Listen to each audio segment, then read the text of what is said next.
Blue Lock ha sido un éxito rotundo, incluso entre aquellos que previamente no estaban interesados en el deporte, y todo gracias a su innovadora historia. A diferencia de otros animes deportivos donde el trabajo en equipo es la piedra angular, Blue Lock se enfoca en el individualismo y el egoísmo en el deporte, lo que ha generado críticas y la percepción de que es antifútbol. Sin embargo, a medida que se desarrolla la trama, se puede ver que Blue Lock es de hecho bastante realista, especialmente para aquellos que ven al fútbol como algo más que solo un juego. Si bien el primer episodio puede respaldar la opinión de que el anime es antifútbol, una vez que se profundiza en la historia, se revela una complejidad y profundidad que lo convierten en algo más de lo que se ve a simple vista, como el convertir el fútbol de 0 a 1. ¿Se han preguntado por qué Jinpachi Ego ha convocado exclusivamente a delanteros? Según sus propias palabras, el objetivo es reconstruir el fútbol desde cero, remontándose a los inicios de este deporte en los que todo era muy errático y no existían posiciones, técnicas ni tácticas definidas. En aquellos tiempos, el 0 se convertía en 1 cuando un jugador destacaba por sus habilidades. Esto se puede observar en la fama que alcanzaron Pelé y Di Stéfano a nivel internacional, gracias a su habilidad en regates, velocidad y técnica para esa época. En resumen, la convocatoria de Jinpachi Ego parece buscar recuperar la esencia del fútbol en sus orígenes y apostar por la habilidad individual de los jugadores. ¿Y por qué la necesidad de hacer unas instalaciones como las de Blue Lock? Jinpachi Ego explica que la creación de Blue Lock se debe a la idiosincrasia de la sociedad japonesa, que gracias a su desarrollo y calidad de vida ha vuelto a su población mediocre y sin grandes ambiciones. Blue Lock busca introducir a los jugadores en un ambiente de extrema presión y competencia que los obliga a evolucionar y superarse. Si analizamos la vida de los grandes jugadores de la historia del fútbol, muchos de ellos atravesaron situaciones complicadas en su vida, y el fútbol se convirtió en su única oportunidad para salir adelante.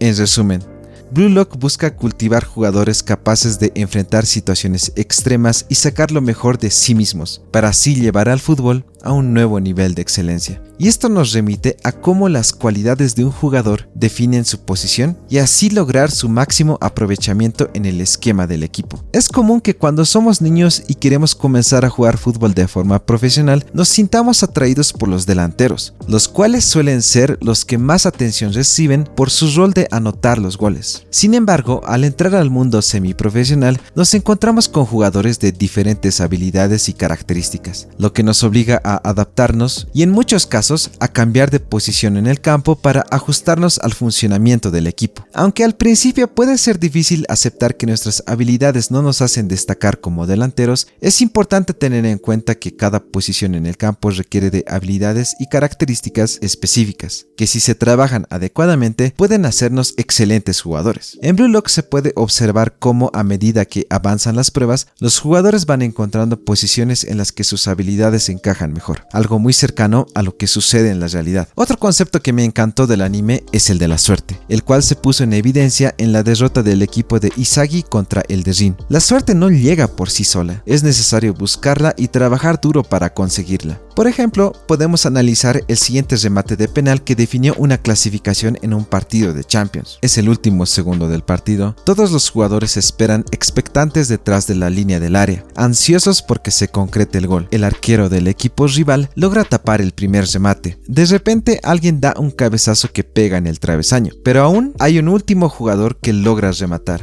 Sin embargo, el tiro choca con el pie de un jugador del mismo equipo. El balón sale de la línea y el partido termina empatado, y el equipo que tuvo el penal acaba desahuciado en su posibilidad para pasar a la siguiente fase del campeonato. No obstante, si observamos detenidamente, podemos notar que en el rincón de la cancha se encontraba un jugador del equipo, en una posición que claramente no sería de mucha ayuda en caso de rebote. Si este jugador hubiera estado en el área, quizás habría tenido una mejor oportunidad de rematar y tal vez hubiera logrado marcar el gol necesario que hubiera hecho que el equipo pueda clasificar a la siguiente ronda. Desafortunadamente se confió demasiado en que su compañero metería el gol, o estaba muy nervioso como para formar parte de los que esperaban el rebote. Cualquiera que fuera la razón, el penal terminó siendo fallado. El concepto de suerte en Blue Lock también es perfectamente aplicable a la vida real. Por ejemplo, ¿cómo podríamos esperar aprobar un examen sin siquiera estudiar lo mínimo requerido? Es posible que se tenga la suerte de que las preguntas incluyan en precisamente lo poco que hayas estudiado y terminarías aprobando. O también podría pasar lo contrario y termines reprobando. Sin embargo, ¿cuánta es la probabilidad de aprobar si no estudiaste lo mínimo en primer lugar? Es importante tener en cuenta que en la mayoría de los casos,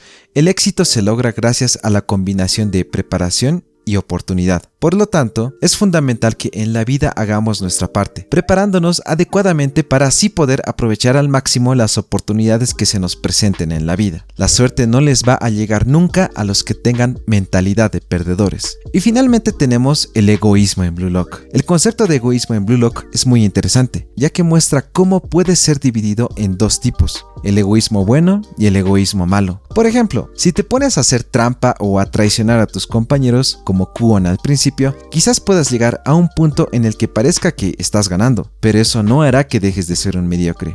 Y eventualmente, la realidad te golpeará muy duro. Por otro lado, si quieres hacerlo todo por tu cuenta, como el Rey Varo, terminarás perjudicando a tu equipo y a ti mismo directamente. Es importante encontrar un equilibrio entre ser individualista y pensar en el bien del grupo para poder lograr el éxito en cualquier ámbito de la vida. Es así que Blue Lock no es para nada antifútbol. De hecho, de los Spokons que he visto, junto con Haikyuu, es de los que más se acerca a la realidad. En fin, si te gustó el video, te invito a darle like, dejar un comentario sobre lo que piensas de los conceptos que maneja Blue Lock, y te invito también a ver los demás videos de mi canal, que estoy seguro que te gustará alguno. Sígueme en mi Twitter, que estoy como Arsakanime, y nos vemos en un siguiente video.